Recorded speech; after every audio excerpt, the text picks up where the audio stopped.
Salve a tutti, passiamo in rassegna questo Prezi sulle 4 rivoluzioni industriali. Essendo un modulo CLIL, io ve lo spiego in inglese. In parte abbiamo già lavorato in classe, quindi andrò abbastanza veloce. Naturalmente questa è una guida per utilizzare il Prezi che vi mando.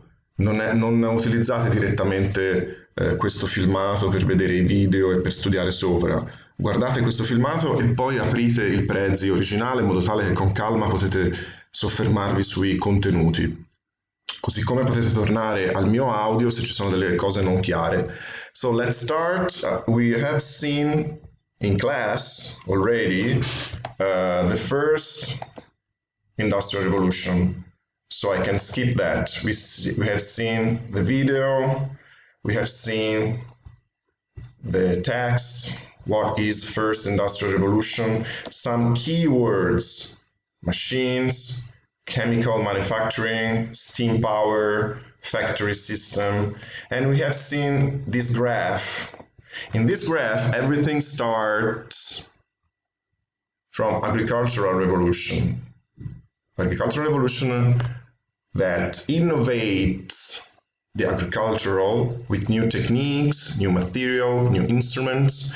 So now people in England have capitals to invest. Capital to invest on what? On research investments that lead to new machines for the industries. Having new machines for the industries brings to an increase of productivity. Increase means aumento. And also social issues that we will see later. Agricultural revolution allows also to have a growth of population. So many people can demand for new goods, and that pushes also the research investments for new machines. But agricultural revolution brings also to migration to cities because many workers on the farms lose their jobs and they move to the cities where they are employed by the new industries. On the other graph, we can see those concepts. So everything starts with agricultural revolution, more efficient farms. Efficient means productive, augmented productivity, more food produced with less workers, profits to invest, industrial revolution. 3 keywords: iron, coal, and steam power. That brings to an increase on the textile productivity. And here on this video, you can see on the Prezi how a steam machine works. So let's see also the consequences. Consequences, first, a lot of industries are created. So the landscape of the cities is going to change. Now we have a lot of industries. Migration from the countryside to the cities, where the industries first are. Then social problems for the proletarians. What does it mean, proletarians? It's a new category of people. They own only their children. Sono proprietari soltanto dei loro figli. That's why we say proletarians. Prole means figli. Means that they are very poor. They move from the countryside to the city. They work a lot inside the industries. And they can afford, cioè si possono permettere, only to survive. Then pollution. Pollution is the new factor of this history. Before the first industrial revolution, we didn't have pollution at all. Pollution means inquinamento. And then alienation. Alienation means alienazione. What does it mean, alienation? Means to be stuck, cioè costretti, relegati, intrappolati, stuck in an industry for 12 hours per day, doing always the same movement, the same action with the body, that brings to alienation. So people don't even know what they are producing. So they feel, they get crazy inside the industries. On this picture, you can see children at work, children without shoes.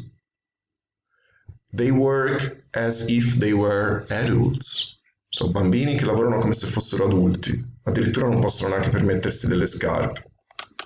Still, for the first industrial revolution, here you have some interesting questions. First is where and when. So we have already seen that it takes first place in England from 1750. Then another interesting question. Why England? Why does the first industrial revolution start in England and not elsewhere?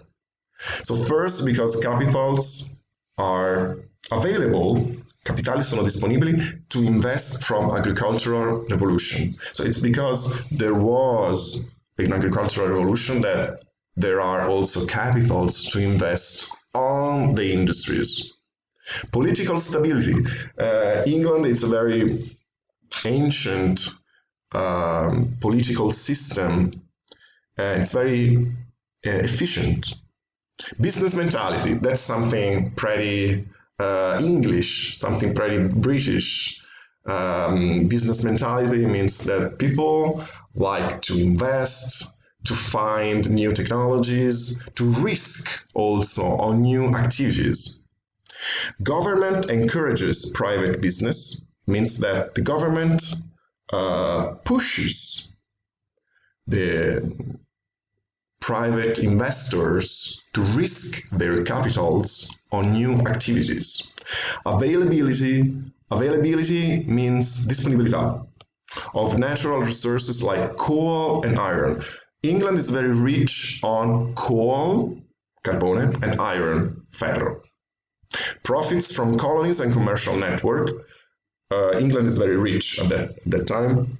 Has colonies, commercial network, is the leader of world connection commercial network. So people have a lot of capitals to invest. And then inventions. We have seen bots that invent the steam power machine, for example. So we have almost finished with the first industrial revolution. Let's see some social problems in towns. We could say social consequences. First, for example, loss of traditional way of life. Perdita dello stile di vita tradizionale che ancora c'era nelle campagne. Rhythm of the day, religion, moral compass, and extended family. All those things are lost in the cities where a lot of people are concentrated, losing their connection with the traditions and with the countryside from where they moved. Pollution, especially in poorer quarters, nei quartieri più poveri, near to the factories, and also noise. Il rumore delle fabbriche. Lack of welfare. Lack means mancanza di un welfare. Cosa vuol dire welfare? In italiano oggi noi usiamo welfare, è una parola inglese che indica tutto lo stato sociale, cioè tutti i servizi che lo Stato offre ai cittadini, dall'assistenza sanitaria a quella in caso di malattia, alla pensione, all'assistenza per i bambini. All those things are not available at the beginning. You can read no pensions, no benefits resulted in starvation. Starvation vuol dire quando la popolazione è affamata. To starve vuol dire morire di fame. And then lack of even basic sanitation. Non c'è un sistema sanitario in quel momento. Lack of safety or planning regulations, that's a big problem because there are a lot of accidents inside the industries. Non c'è una legislazione per quanto riguarda la sicurezza sul lavoro. Lack of safety or planning regulations. Resulted vuol dire portò in massive increase in accidents, ad un altissimo aumento degli incidenti sul lavoro. morte anche e anche feriti. So we have seen the first industrial revolution. Preferisco fermarmi qui e fare le altre tre in un altro audio, perché questo altrimenti sarebbe un po' troppo lungo. Quindi vi invito per il momento a lavorare sulla prima rivoluzione industriale e poi nel prossimo video guardiamo anche le altre tre.